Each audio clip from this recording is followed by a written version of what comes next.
antimatter actually does exist, and as we will see, it can be created within laboratories. So, what is antimatter?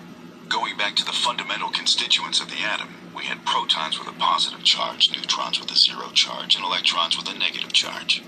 The physicist Paul Dirac published a theoretical paper that proposed the existence of an electron-like particle with a positive charge. This particle, which is called a positron, can be considered the antimatter equivalent of the electron. The positron was experimentally discovered in 1932 by Positron Anderson, who was photographing the track of high-energy cosmic particles through a cloud chamber. He deduced that the path taken by a specific particle meant that it must be positively charged, but with the mass of an electron.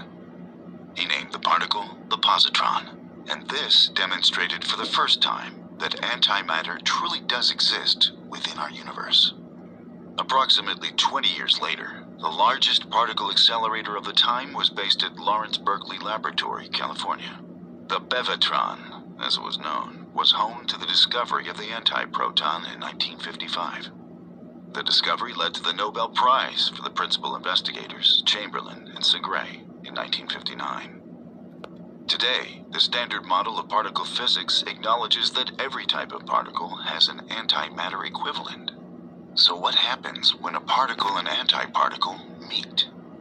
When a particle, for example an electron, hits its antiparticle, in this case a positron, then both particles are completely destroyed and converted into a series of particles in pure energy.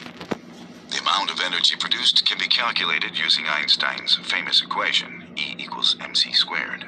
Now, being that c squared is a phenomenally large number, the number 3 with 8 zeros, measured in units of meters per second, it means that even a tiny mass is equivalent to a huge amount of energy. Thus, when two particles meet, they produce, within an instant, huge amounts of energy.